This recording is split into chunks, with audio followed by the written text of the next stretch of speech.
Hey Tom, how are you? Great. How are you? I'm doing wonderful, my friend.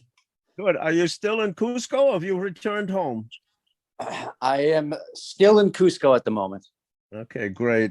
Let me put a little introduction here. Ladies and gentlemen, if you tuned in last week, and even if you didn't, if you want to kind of catch us where we are, we did a wonderful podcast on cancel culture.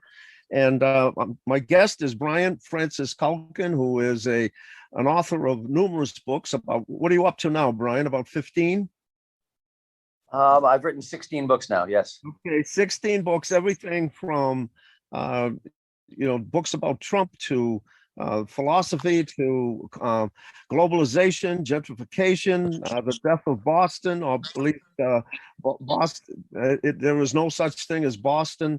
On and on. So, and never mind that. Also, a great filmmaker. In fact, that's how we met. We met at an Apple store when you were in the process of doing films about uh, basketball and its transition from an urban sport to whatever it is now, and boxing, etc. So welcome. Let's have some fun.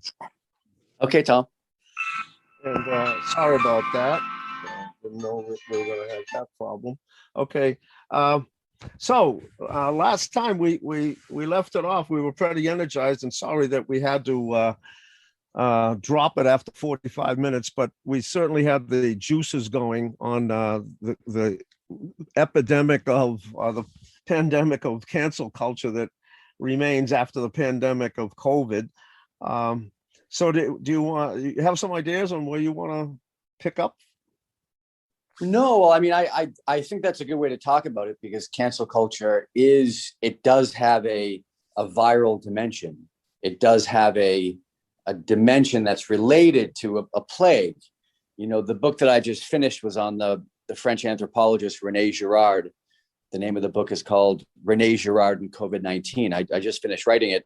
And Girard, even though cancel culture is a relatively new term, but in many ways, Girard's work was centered around cancel culture, but in Girardian terms, he would call it sacrifice. And cancel culture is basically a form of digital lynching or digital sacrifice that takes place when a group of some kind, a Twitter feed, some kind of political or social organization attempts to discharge somehow its own internal contradictions, its own internal problems, its own, resentments, just basically emotional pathologies. And the way that it does that, of course, is by finding some kind of scapegoat or victim or somebody that they can find as the blame for their own internal contradictions.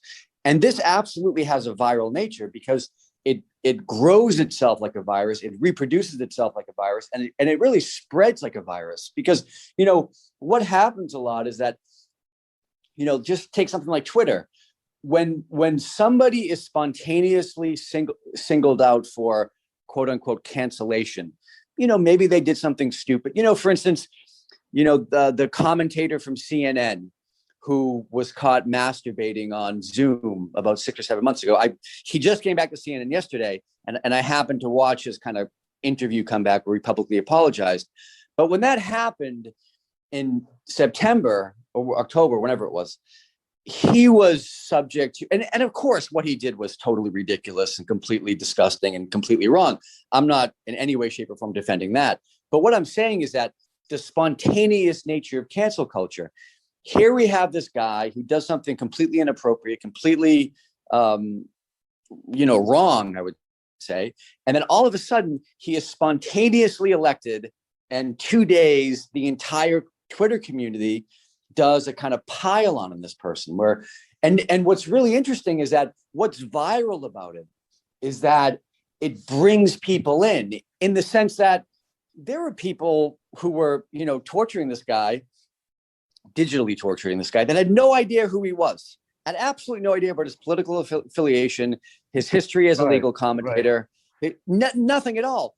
But they were brought in because cancel culture has a viral or a plague-like dimension where it brings people in to discharge, and what people saw and what people really saw in that instance. And again, we can pick out any number of cultural moments this has happened over the past, 5 or 6 years. I'm just happened to use this because I just happened to watch a clip of this guy talking on YouTube today.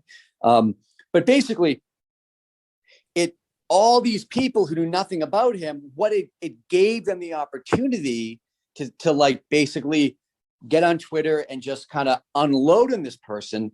And by doing that, it gives them the opportunity to think that they can release all of their own emotional toxicity and their own problems and project it onto the scapegoat.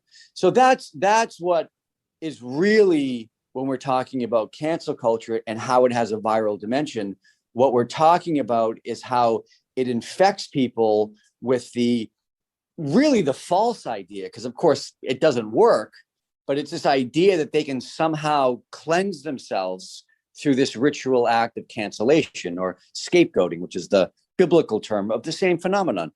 I mean, this is the problem that I have with a lot of right-wing commentators when they're trying to interpret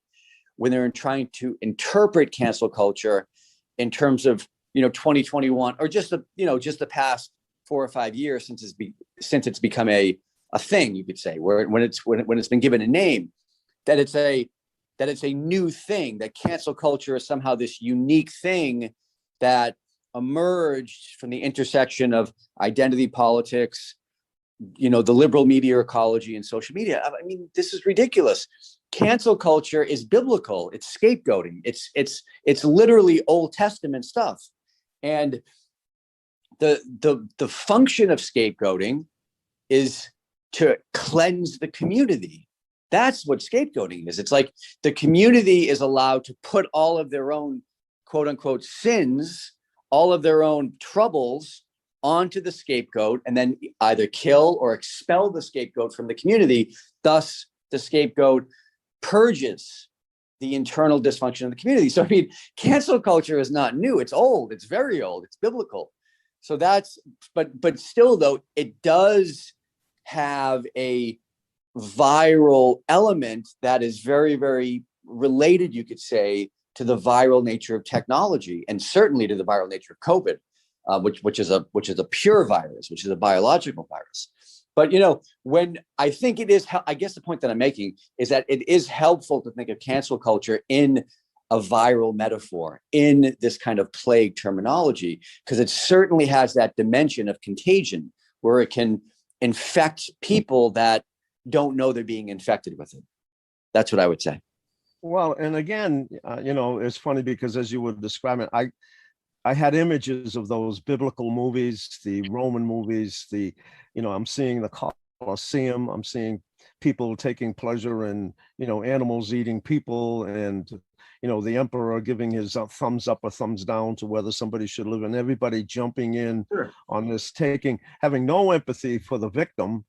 Exactly. But, caught up in I guess I have to. I had an experience back in like 1970 in Boston. My uncle had tickets to the Bruins season passes, and one night, I was watching a game and a fight broke out. And you see fights all the time, but this fight escalated for some reason. It was between Montreal and the Bruins, and all of a sudden, I saw people, cheering, the Bruins on, hoping that their player would get the upper hand. But then all of a sudden somebody got a bloody nose or something, and I was shocked that there was a frenzy that went out of control. And all I could think of was going back to this, how animalistic this was. They saw blood, and they were entertained by it. They were thrilled by it, and they wanted more blood. And this is extremely intrinsic. But I think what you're bringing out is, I don't think in the sense of history we've ever seen the ability to have it fester and grow, like you said, like the virus. Well, that's what's unique about it. Like what's unique. I mean, violence has always been contagious. It was contagious in indigenous cultures around the world. And by the way, indigenous cultures around the world had all kinds of mechanisms to put the brakes on spiraling violence. And to a point, and this is a point that I make in the Rene Girard book, I mean, in a way, what's paradoxical about Twitter and Twitter in particularly, but social media in general, is that social media, even though it is the primary channel for cancel culture, because all of us have a social media account and a smartphone in our pocket in which we can engage with people around the world through computational power and satellites and whatever algorithms and all the different architecture that's embedded into the networked economy. But what people don't fail to yes, social media is absolutely it disseminates the logic of cancel culture, whether it wants to or not. But one of the things that social media does that people don't realize is that it prevents precisely what you're talking about, in the sense that people don't start literally beating the hell out of each other. They just take it out on, writing mean tweets and, doing, making memes and doing all those things. So that's one of the things that social media does. It redirects violence away from the flesh, away from the material community, and inscribes it into computational language and memes and all of the different things that we associate with social media culture. But I think, though, at some point that the dam will not be able to hold. And I think we saw a taste of that last summer with the protests that emerged after the George Floyd incident, where actually violence hit the streets. So the paradox of 21st century capitalism and globalization, I think, is that it's an incredibly violent arrangement, you could say, of productive forces and technology and just the way we interact as global consumers. We're disconnected from our local communities. The accent is put on personal productivity versus spirituality in our family relation. Just all of the checkpoints of what globalization does to both the human subject and to local community. So what's interesting, though, is at the same time it does all this stuff, it tries to contain that violence by making it virtual, by not allowing it to, it kind of expels it to the third world, where a mine in the Congo is incredibly violent or whatever, these outposts of the capitalist world order. But inside, in suburban America, no one even talks to each other. So instead you have these random spree shootings and these kind of incidents of violence. I guess the point that I'm getting at is that at some point, the architecture and the computational power that basically mediates the world we live in, eventually it's not going to be able to contain all of the frustration and anger and, latent violence that people have living in the system. And at some point, cancel culture is going to leave Twitter feeds and hit the streets. And that's something that I think is very evident, I think. And I think most people, you don't need a sociology degree to know that. It's pretty obvious that's going to happen at some point. You can only right. Yeah, go ahead. And it did happen last summer. I mean, it did. It did happen last summer, but I think what happened last summer is nothing compared to what potentially could happen. I think that was an outburst after a specific, pretty horrifying event that happened in Minneapolis. But the point that I'm getting at is that at some point, it's not going to be necessarily just related to a singular event. It's going to be related to the entire network of the abstract system itself. Yeah, and I think, what I'm observing, I grew up in a very violent part of Boston, and, just some days to make it to the store and back with the groceries and the change was a military mission, and lucky to make it. So, and I saw lots of the good old days. Oh yeah, my God. Excitement, adrenaline at every step. And so with that, I developed a certain sense, a street sense, that carries through to Sure. this day. I'm always alert. I'm always listening, no matter where I am, driving or whether Sure. I'm in a city. And Now, go ahead. where I am down here, you have to have that always. You know what I mean? In Always. South America, I'm not necessarily. It's not as bad as what you're describing in 1950s or 1960s Roxbury, but you do have to have your wits about you in most places in the world.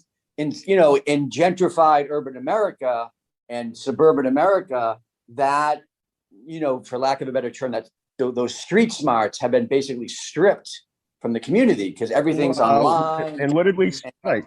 There's such a lack of intimacy with your neighbor that you don't need that, but you definitely need that down here. That's for sure.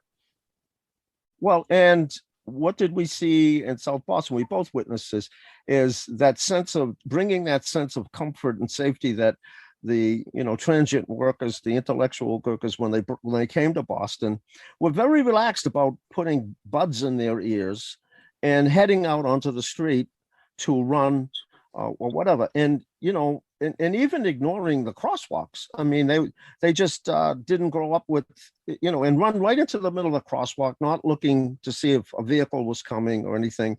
And to me, that was just like, how do you shut that sense off in the inner city? And I think that there was an actual incident of a murder early in the morning where a gal went to get her, go to the ATM, and she was murdered. And I would bet she had on her buds and was not, aware that there was some danger coming. And so, and what I want to say is what I noticed last year in the streets, when all of the energy was up, you not only had those who were interested in violence and burning the city and tipping cars over and looting, you had that element, but you also had this suburban element, these young gals and guys who took to the cause, and they were willing to take to the streets, and they had no problem taunting the police. Now, growing up in a city, that's one thing you learned never, ever to do, is to taunt the police. That's another interesting feature of contemporary American life, in the sense that I think people confuse legitimate critique of certain elements of American policing, and there's plenty of room for critique of the racial history of American policing and a lot of other things. They confuse that with the idea of the police itself, and that is somewhat dangerous because what's paradoxical about the discourse of whatever you want to call it, neoliberalism or identity politics or this kind of I don't know exactly what we would call it as a discourse, but it's almost as if what we're seelike now in America is that the criminals are the good guys and the cops are the bad guys. And I don't mean that. I mean that in a very general way. And that is very dangerous. That is extremely dangerous because when you start doing that, and again, that is an element of the overall drive of cancel culture. It's distorting identity. It's making left, right, and right, left, and boys, girls, and girls, boys. It's rupturing all stable identity. And when you start saying, criminals are innocent and the cops are bad in a general way, that is very, very different, very, very different than making a specific, intellectual critique about the history of American policing. Those are two totally different things. And those things are being conflated right now in a very dangerous way because, you don't want to live in a society where there's no law. You don't want to live in a society where it's a free-for-all. That is a recipe for, talk about cancellation. That's a Hobbesian type of situation of a war of all against all. So that's something that's also part of the thrust of cancel culture, this distortion of identity, and the distortion of identity is brought forth by this surplus of desire that's always being generated by our consumer system. So that is to say in a general way, the cops are the bad guys and the criminals. I mean, that's dangerous stuff, man. Really dangerous. And what's really interesting is that position has been taken up by, people who call themselves intellectuals. And I don't even know what that is. That's like a something that even children know that the cops are the good guys. And when kids play cops and robbers, kids just know that the robbers are the bad guys. And of course they are the bad guys. That's right. And again, what struck me was seeing what I saw from the immigration of suburban, mostly predominantly females who grew up in very safe places and they knew why they picked Southie. They have leftist and neoliberal ideas about race and the underdog and everything else, yet they chose an all-white neighborhood, virtually an all-white neighborhood, to settle into, because they knew it was safe. And Southie, in spite of the Whitey and all of the gangs, part of what Whitey and brought to South Boston was this sense of policing by their own. That all emerged too during busing, when you had the vigilantes. If the police weren't got enough protection, the people. Go ahead. Yeah, that's a whole different thing. You know what I mean? But I don't know. But I'm saying they immigrated there because they knew that there was safety. But then to think that they're protected, they've got some invisible shield around them that they can, an incident like the George Floyd thing, to take to the streets, and then not just on protest, but to see a cop, to taunt him and go right up to him and scream. It's like, who knows if that cop did anything wrong ever in his career. Sure. He is now the scapegoat. Sure. Well, scapegoating is scapegoating is a process that happens on multiple different levels to multiple people. And George Floyd was a scapegoat in many ways. He was a scapegoat, and then so what you want to do, and this is kind of the point, is that you want to generate some kind of consciousness, some kind of social consciousness that ends that phenomena of scapegoating. I don't know if you can ever end it on a collective level, but what you want to do is end it in your own life, where you stop scapegoating. Right? That's what you want to do. You want to generate a higher level of, whatever you want to call it, spiritual or social or cultural consciousness, where you're aware of this, where one is aware of this mechanism, how it operates both in our psychic space and also in outside of us and social space, and see how it is, and remove yourself from the process. Because again, back to the idea that it's scapegoating's viral. It takes us over, and we just look for somebody to scapegoat. And yes, I do think, even though I absolutely, without question, see that there are elements of American policing that do have serious problems to them, you still don't want to scapegoat the police as a institution, like all the police are bad. That's ridiculous. Well, what I find ironic is one of the first, if there's any sign of trouble with the same people are attacking the police, the first words out of their mouth is call the police. And so there is this irony. So if you are ready to be hurt or somebody, so it's totally irrational. I'm talking about this because I totally agree with you that it could erupt on a massive scale, because people aren't. There's no thought anymore to what's really going. There's no, Well, that's another thing that Girard says is I forget, it's a line from his book Violence and the Sacred. And what he says is that in order for the scapegoat or in order, I'll put it in cancel culture terms. In order for cancel culture to work, the people who are doing it cannot be aware of what they're doing. There's right. an element in cancel culture where the people don't know what they're doing, right? So it's like there's a quote unquote unconscious element that drives the whole thing. Is that, and they, of course, when you're involved in cancel culture, you're using all the, fighting for justice, and it's this sense of self-righteousness, and you're doing, like the good work of some kind of social organization or social justice, but yet there is something about the process that remains hidden. Like, and what the point that I make, or I try to make at least in my most recent book, is that beyond the technological or the political or the social conditions that structure, any contemporary instance of cancel culture, right?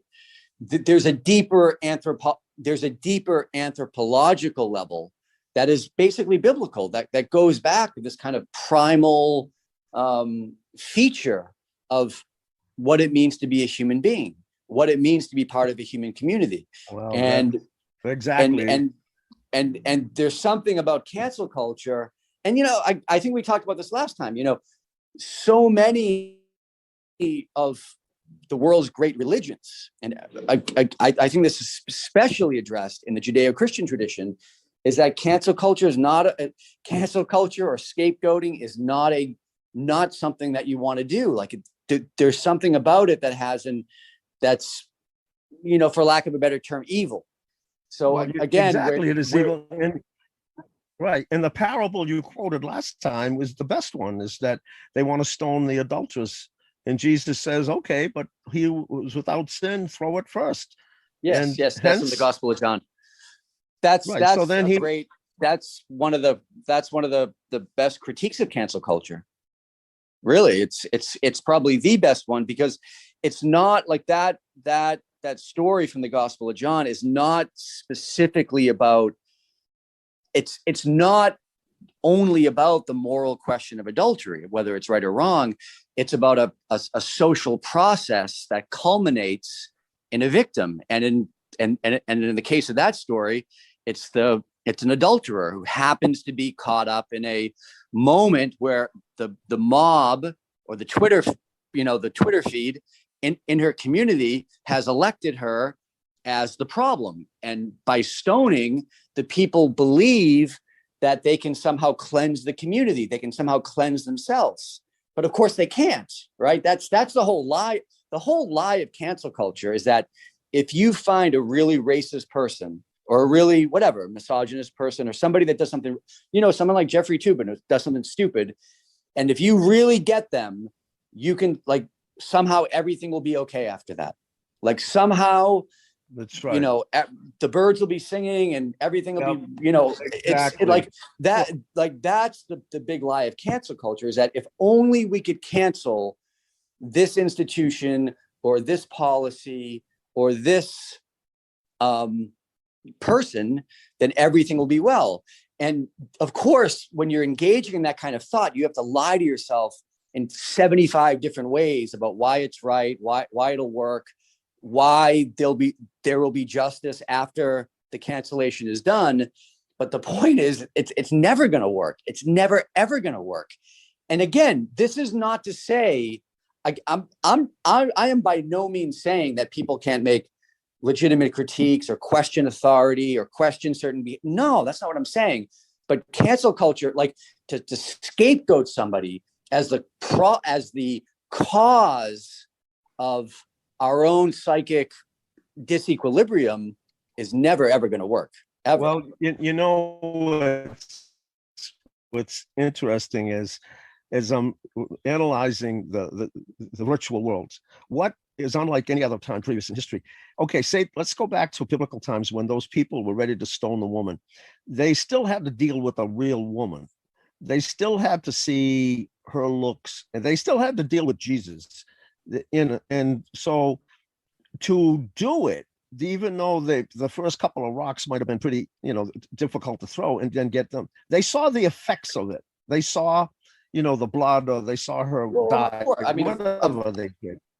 of course. I mean, that type of cancel culture was the real deal, because you're dealing Yeah, with stones, and you're about to, and that story is unique because it's a story where cancel culture doesn't culminate itself. But I mean, the whole ancient world is filled with women getting stoned and people getting burned on crosses and whatever. I mean, and that, I witches mean, can't, with Salem and yeah, Salem. you go into any historical archive of any culture, and you're going to find people who've been canceled in very, very brutal ways. And this is the point that I was making before, is that when all of a sudden this very, very human, all too human impulse gets transposed onto digital networks, all of a sudden the stones aren't there, the tweets are there, and That's people right. feel they don't realize how bad it is, because when you're throwing stones and you see blood, you see how bad it is, right? Right. But the other thing about it is that it allows it to build and build and build and build And and it's build. well, first of all, it's extremely efficient. All you have to do is read something that ticks you off, and all you got to Oh do yeah. is hit a few keys and click a button. Yeah, click a button, Totally. and then this is the other process. No.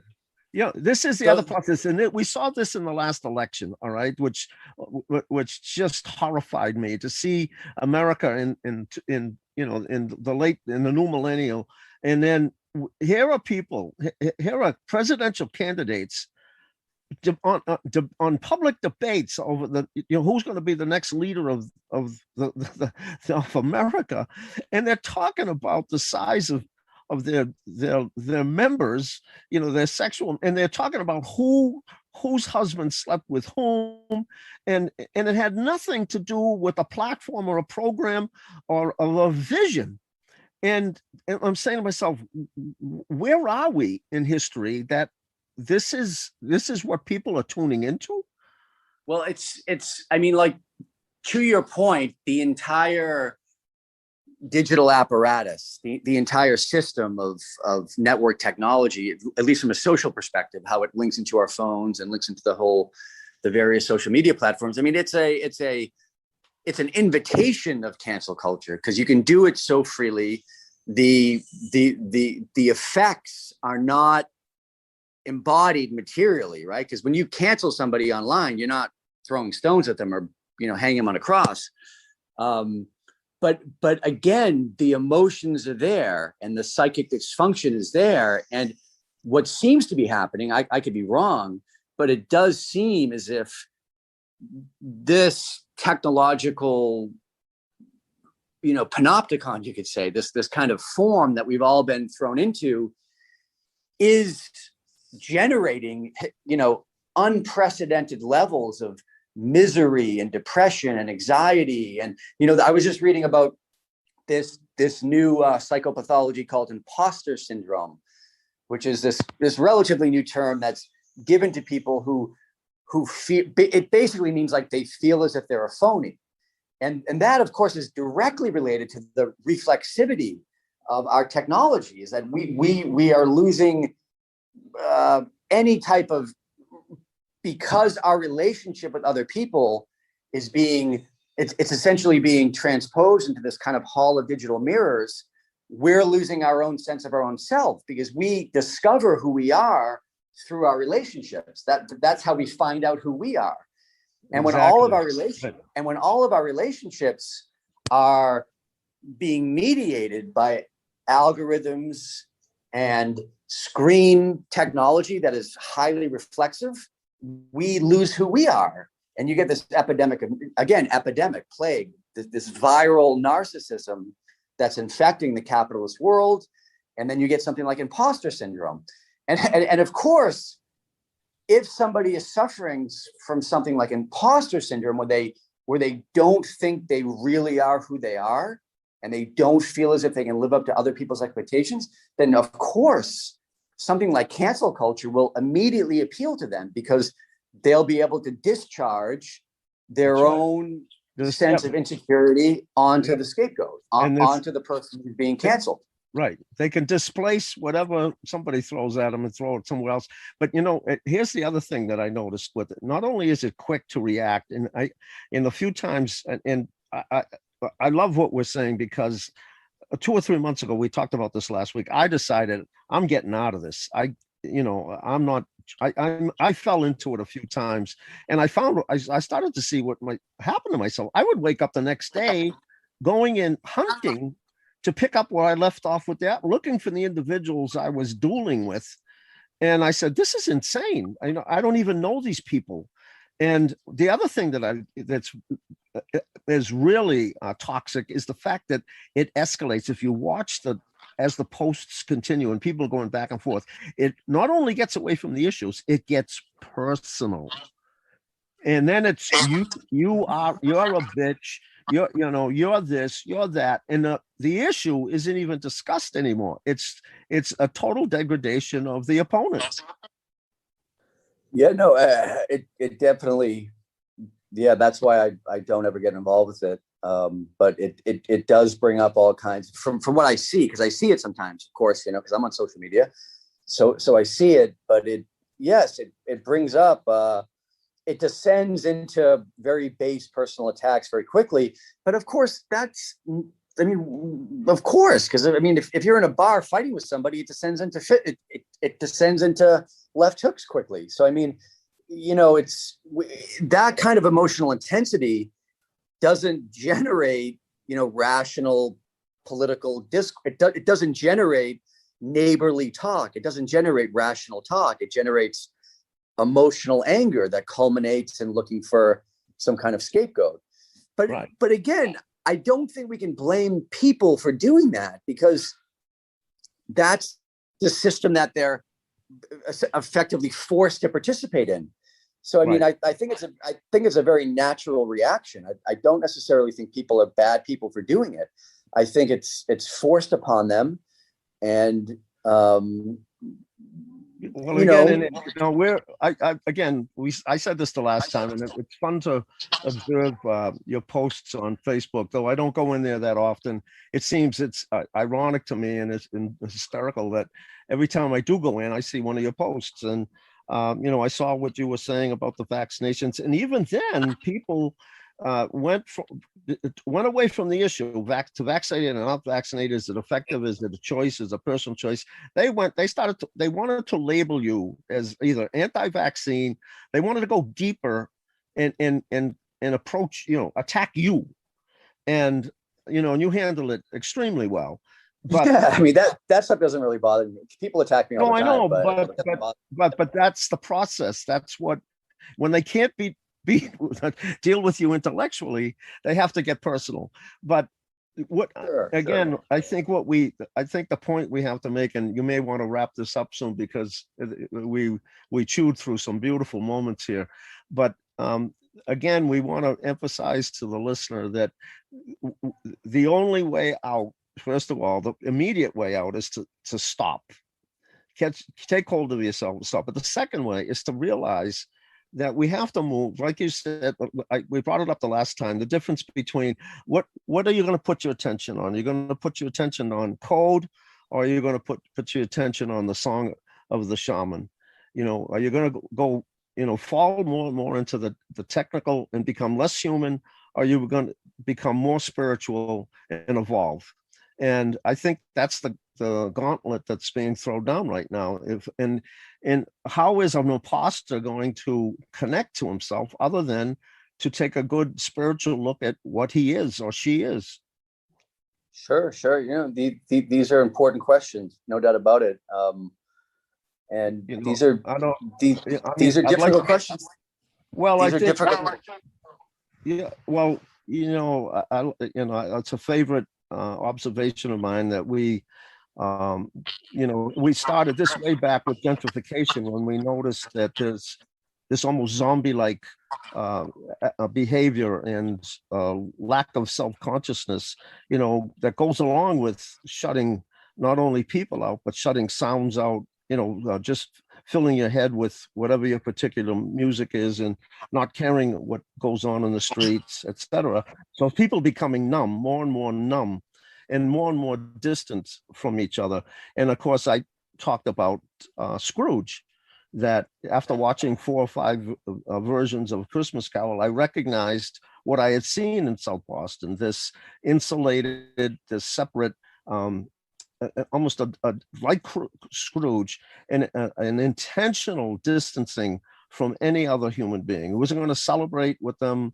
He had no sense of being selflessness.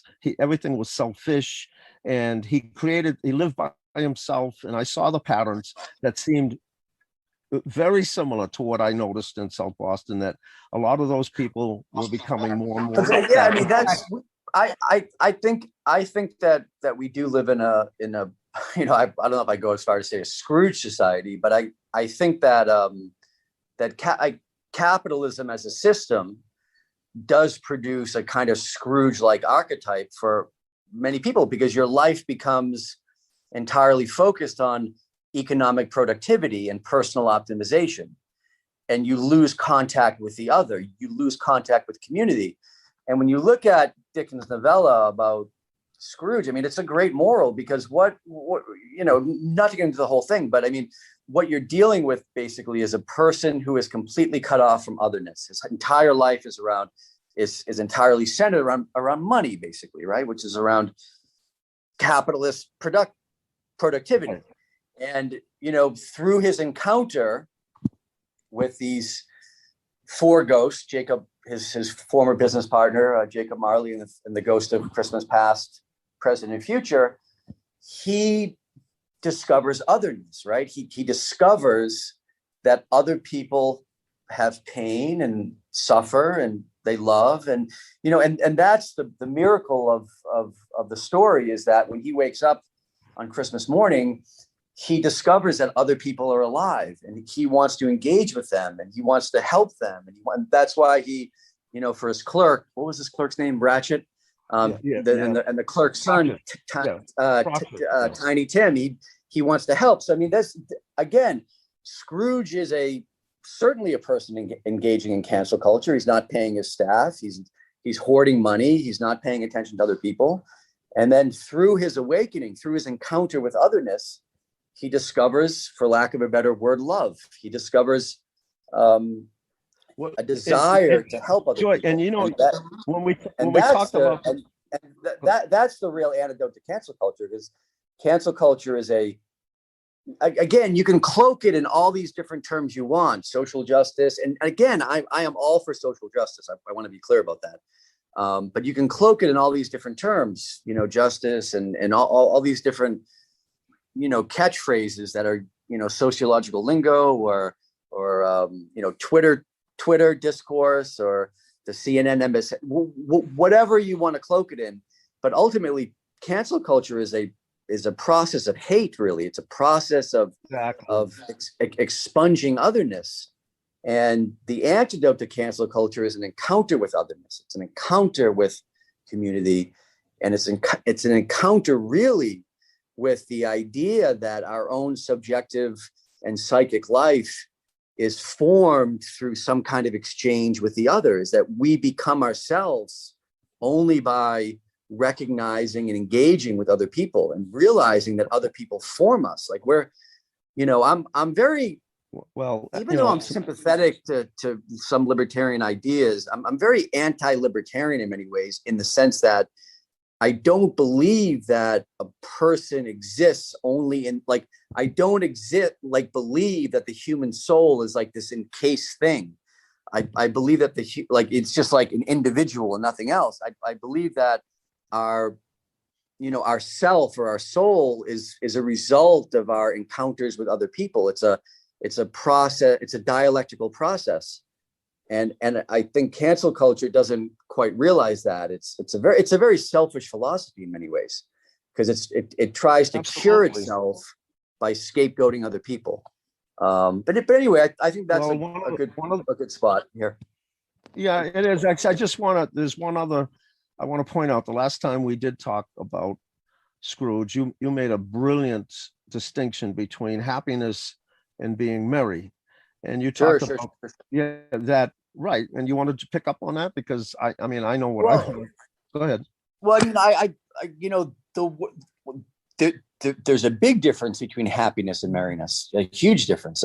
A happiness, and this is why happiness is a state that references simply how we feel. It's a very selfish, you know, when we think of we don't think of happiness being a selfish thing, but it is in a way, because it references simply our own emotional state and nothing else. And this is why I think, you know, contemporary American society is absolutely obsessed with being happy. Everybody wants to be happy. Everybody wants to feel happy. But merriness is something different. And you know, merriness is it's almost like a vibration that radiates from you, where you're not so much interested in your own sense of happiness, but it's a state of social being, of bringing happiness, for lack of a better term, to other people. You know, merriment or merriment. This is why we say Merry Christmas, because it's a social phenomenon. We walk down the street, Merry Christmas, you know, and you know, back in the old days when there were Christmas markets and it's a ambiance or environment of merriment. And happiness is not an ambiance or a social environment. It's a hyper subjective state of personal satisfaction and personal fulfillment. So I do think that we certainly have to move away from our obsession with wanting to be happy towards a movement of merriment, of being merry, of joking and laughing and being happy together, you know, because that's really what merriment is, or being merry, you know? Right. And on that note, I mean, just think of the shift that we've taken. Wouldn't it be wonderful if all of a sudden less cancel culture and more merriment?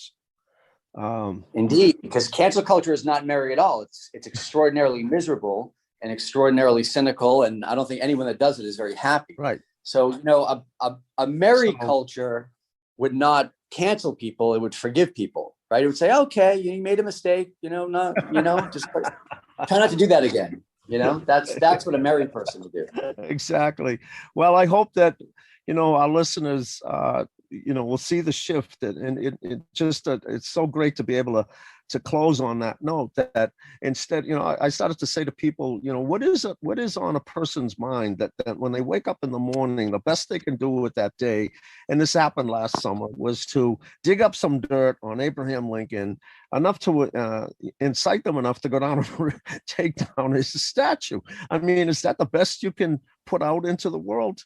Sure. You know, why not go out and, you know, volunteer at a hospital or a food bank, or do something maybe a little more merry.